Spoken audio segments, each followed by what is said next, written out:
ನಮಸ್ಕಾರ. ಭಾರತದ ಟಾಪ್ ಎನ್ಐಟಿಗಳಲ್ಲಿ ಒಂದು ಇಂಜಿನಿಯರಿಂಗ್ ಸೀಟ್ ಪಡ್ಕೋಬೇಕು ಅನ್ನೋದು ಗಲ್ಫ್ ದೇಶಗಳಲ್ಲಿ ಓದ್ತಿರುವ ಅನೇಕ ವಿದ್ಯಾರ್ಥಿಗಳ ದೊಡ್ಡ ಕನಸು. ಆ ಕನಸನ್ನ ನನಸು ಮಾಡ್ಕೊಳ್ಳೋಕೆ ಬೇಕಾದ ಒಂದು ಸ್ಪಷ್ಟವಾದ ಕಾರ್ಯತಂತ್ರದ ಮಾರ್ಗಸೂಚಿಯನ್ನು ಇವತ್ತು ನಾವು ವಿವರ ಮಾಡಿ ನೋಡೋಣ. ಪ್ರಶ್ನೆ ಏನಪ್ಪಾ ಅಂದ್ರೆ, ಯುಎಇಯಲ್ಲಿದ್ದುಕೊಂಡು ಭಾರತದ ಪ್ರತಿಷ್ಠಿತ ಎನ್ಐಟಿಯಲ್ಲಿ ಒಂದು ಟಾಪ್ ಇಂಜಿನಿಯರಿಂಗ್ ಸೀಟನ್ನು ಗಿಟ್ಟಿಸಿಕೊಳ್ಳೋದು ಹೇಗೆ?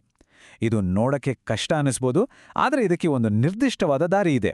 ಇವತ್ತು ನಾವು ಆ ದಾರಿಯನ್ನೇ ಸ್ಟೆಪ್ ಬೈ ಸ್ಟೆಪ್ ಅನಲೈಸ್ ಮಾಡಲಿದ್ದೇವೆ. ಮೊದಲಿಗೆ ನಾವು ಬೇಸಿಕ್ಸಿಂದ ಶುರು ಮಾಡೋಣ. ಈ ಇಡೀ ಪ್ರವೇಶ ಪ್ರಕ್ರಿಯೆಯ ಮುಖ್ಯ ದ್ವಾರ ಅಂದ್ರೆ ಡಾಸಾ. ಇದರ ವಿಸ್ತೃತ ರೂಪ direct admission of students abroad, ಅಂದ್ರೆ ಭಾರತದ ಹೊರಗಡೆ ಇರುವ ಎನ್ಆರ್ಐ, ಪಿಐಒ, ಒಸಿಐ ಹಾಗೂ ವಿದೇಶಿ ವಿದ್ಯಾರ್ಥಿಗಳು ಎನ್ಐಟಿಸ್ದಂತಹ ಸಂಸ್ಥೆಗಳಿಗೆ ಪ್ರವೇಶ ಪಡೆಯೋಕೆ ಇರುವ ಅಧಿಕೃತ ಮಾರ್ಗವೇ ಇದು. ಆದರೆ ಇಲ್ಲೊಂದು ಟ್ವಿಸ್ಟ್ ಇವೆ. ಈ ಡಿಎಸ್ಎ ಅನ್ನೋ ದೊಡ್ಡ ದಾರಿಯೊಳಗೆ ಒಂದು ಸೀಕ್ರೆಟ್ ದಾರಿ ಇದೆ. ಇದು ವಿಶೇಷವಾಗಿ ಪೋಷಕರು, ಗಲ್ಫ್ ರಾಷ್ಟ್ರಗಳಲ್ಲಿ ಕೆಲಸ ಮಾಡ್ತಿರೋ ವಿದ್ಯಾರ್ಥಿಗಳಿಗಾಗಿಯೇ ಮೀಸಲಾಗಿರೋ ಒಂದು ಸಬ್ ಕ್ಯಾಟಗರಿ. ಅದೇ children of Indian workers in Gulf, ಅಂದ್ರೆ CIWG. ಒಂದು ವಿಷಯ ನೆನ್ಪಿಡಿ, ಇದು ಕೇವಲ ಒಂದು ಕೋಟಾ ಅಲ್ಲ. ಇದನ್ನ ನೀವು ಸರಿಯಾಗಿ ಅರ್ಥ ಮಾಡಿಕೊಂಡು ಬಳಸ್ಕೊಂಡ್ರೆ ಇದು ನಿಮ್ಮ ಇಡೀ ಅಡ್ಮಿಷನ್ ಪ್ಲಾನನ್ನೇ ಬದಲಿಸಬಲ್ಲ ಒಂದು ದೊಡ್ಡ ಸ್ಟ್ರಾಟಜಿಕ್ ಅಡ್ವಾಂಟೇಜ್. ಸರಿ, ಹಾಗಾದ್ರೆ ಈಗ ವಿಷಯದ ಆಳಕ್ಕೆ ಇಳಿಯೋಣ.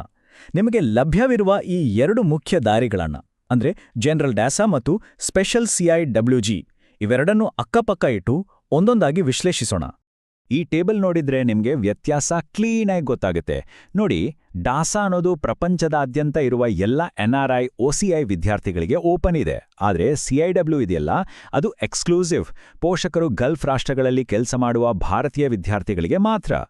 ಮತ್ತು ಅತೀ ಮುಖ್ಯವಾದ ಪಾಯಿಂಟ್ ಇಲ್ಲಿದೆ ನೋಡಿ. ಡಾಸಾ ಅಡಿಯಲ್ಲಿ ಬರುವ ಒಟ್ಟು ಸೀಟುಗಳಲ್ಲಿ 1/3 ಸೀಟುಗಳು, ಅಂದ್ರೆ ಸುಮಾರು 33% ಸೀಟುಗಳು CIW ವಿದ್ಯಾರ್ಥಿಗಳಿಗಾಗಿಯೇ ರಿಸರ್ವ್ ಆಗಿರುತ್ತೆ. ಓಕೆ, ಈಗ ಅಸಲಿ ವಿಷಯಕ್ಕೆ ಬರೋಣ. ಪ್ರತಿಯೊಬ್ಬ ಪೋಷಕರು ಮತ್ತು ವಿದ್ಯಾರ್ಥಿಗಳು ಕೇಳುವ ಎರಡು ಮುಖ್ಯ ಪ್ರಶ್ನೆಗಳು: ಇದಕ್ಕೆ ತಗುಲುವ ಖರ್ಚೆಷ್ಟು ಮತ್ತು ಇಲ್ಲಿ ಸ್ಪರ್ಧೆ ಎಷ್ಟಿದೆ. ಅಂದ್ರೆ ನಾವು ಶುಲ್ಕ ಮತ್ತು ಕಟ್ ಆಫ್ ರ್ಯಾಂಕ್ ಬಗ್ಗೆ ಮಾತಾಡೋಣ.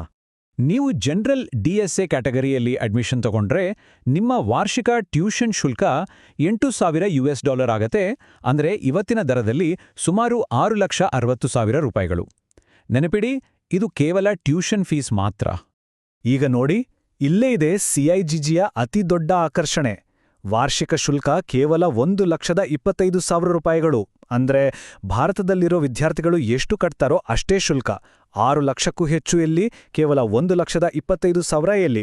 ನೀವೇ ಯೋಚನೆ ಮಾಡಿ, ಪ್ರತಿ ವರ್ಷ ಎಷ್ಟು ದೊಡ್ಡ ಮೊತ್ತ ಉಳಿತಾಯವಾಗುತ್ತೆ? ಹಣದ ವಿಷಯ ಆಯಿತು. ಈಗ ರ್ಯಾಂಕ್ ವಿಷಯಕ್ಕೆ ಬರೋಣ. ಇಲ್ಲೂ CIWG ಒಂದು ದೊಡ್ಡ ಅನುಕೂಲವನ್ನು ಕೊಡುತ್ತೆ. ಈ ಟೇಬಲ್ ನೋಡಿ, ಇದು NIT ವಾರಂಗಲ್ನ ಕಂಪ್ಯೂಟರ್ ಸೈನ್ಸ್ ಬ್ರಾಂಚ್ನ ಒಂದು ಉದಾಹರಣೆ. ಇಲ್ಲಿ CIWG ವಿದ್ಯಾರ್ಥಿಗೆ ಸುಮಾರು 37,000 ರ್ಯಾಂಕ್ ಇದ್ರೂ ಸೀಟ್ ಸಿಗೋ ಸಾಧ್ಯತೆ ಇರುತ್ತೆ.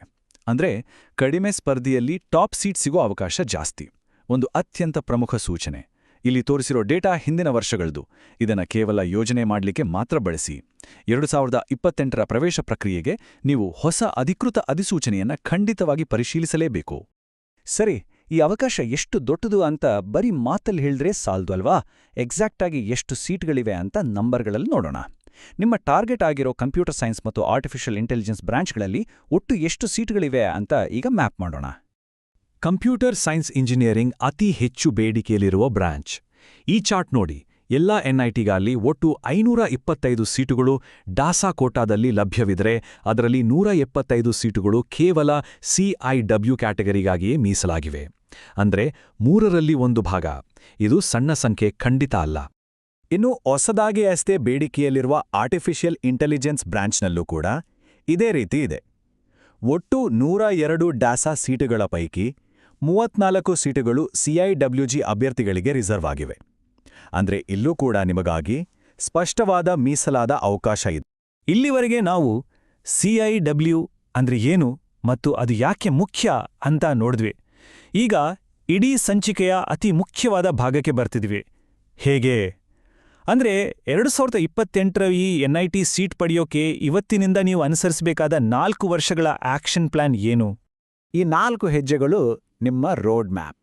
ಮೊದಲನೇದು ಅಕಾಡೆಮಿಕ್ ಫೌಂಡೇಶನ್. CBSE ಪಠ್ಯಕ್ರಮದ ಮೇಲೆ ಹಿಡಿತ ಸಾಧಿಸಿ JEE ಮೇನ್ ಪರೀಕ್ಷೆಗೆ ಗಟ್ಟಿ ಅಡಿಪಾಯ ಹಾಕಿ. ಎರಡನೇದು, ಮತ್ತು ಇದು ತುಂಬಾ ಮುಖ್ಯ, ಡಾಕ್ಯುಮೆಂಟ್ಸ್ ತಯಾರಿ. ಪೋಷಕರ ಗಲ್ಫ್ ಉದ್ಯೋಗ, ವೀಸಾ, ರೆಸಿಡೆನ್ಸಿ ಪುರಾವೆಗಳನ್ನು ಈಗಿನಿಂದಲೇ ಸಂಗ್ರಹಿಸಲು ಶುರುಮಾಡಿ, ಕೊನೆ ಕ್ಷಣದಲ್ಲಿ ಗಡಿಬಿಡಿ ಬೇಡ.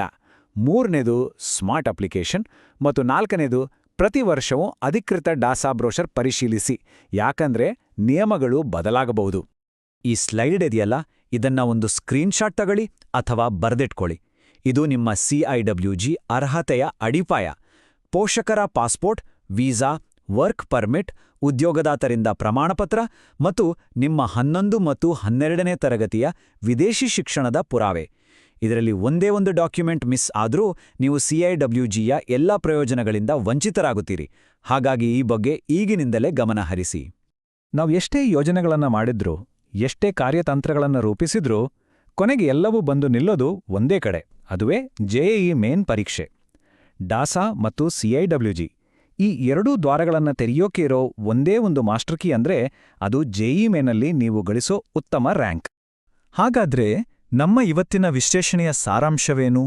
ಅರ್ಹ ವಿದ್ಯಾರ್ಥಿಗಳಿಗೆ CIW ಅನ್ನೋದು ಕೇವಲ ಒಂದು ಆಪ್ಷನ್ ಅಲ್ಲ, ಅದೊಂದು ಅಗಾಧವಾದ ಕಾರ್ಯತಂತ್ರದ ಪ್ರಯೋಜನ. ಯಾಕಂದ್ರೆ ಇದು ಶುಲ್ಕದಲ್ಲಿ ಲಕ್ಷಾಂತರ ರೂಪಾಯಿ ಉಳಿಸುತ್ತೆ ಮತ್ತು ಟಾಪ್ NITಗಳಲ್ಲಿ ಸೀಟ್ ಪಡೆಯಲು ಬೇಕಾದ ಸ್ಪರ್ಧೆಯನ್ನ ಸುಲಭ ಮಾಡುತ್ತೆ. ಹಾಗಾದ್ರೆ ಈ ಎಲ್ಲ ವಿಶ್ಲೇಷಣೆಯ ನಂತರ ನಾವು ಕೇಳ್ಕೊಳ್ಬೇಕಾದ ಮುಂದಿನ ಪ್ರಮುಖ ಪ್ರಶ್ನೆ ಇದೆ. ಇಷ್ಟೆಲ್ಲ ಪ್ರಯೋಜನಗಳಿರುವ ಈ CIWG ಯೋಜನೆಯು NITಗಳನ್ನು ಗುರಿಯಾಗಿಸಿಕೊಂಡಿರುವ ಗಲ್ಫ್ ವಿದ್ಯಾರ್ಥಿಗಳಿಗಿರುವ ಅತ್ಯಂತ ಶಕ್ತಿಶಾಲಿ ಆದರೆ ಹೆಚ್ಚು ಚರ್ಚೆಗೆ ಬಾರದ ಒಂದು ರಹಸ್ಯ ಅಸ್ತ್ರವೇ? ಇದರ ಬಗ್ಗೆ ಇನ್ನಷ್ಟು ಆಳವಾಗಿ ತಿಳಿದುಕೊಂಡು ಸಿದ್ಧತೆಗಳನ್ನು ಇಂದಿನಿಂದಲೇ ಹೇಗೆ ಪ್ರಾರಂಭಿಸಬೇಕು ಎಂಬುದೇ ನಿಮ್ಮ ಮುಂದಿನ ಹೆಜ್ಜೆಯಾಗಬೇಕು.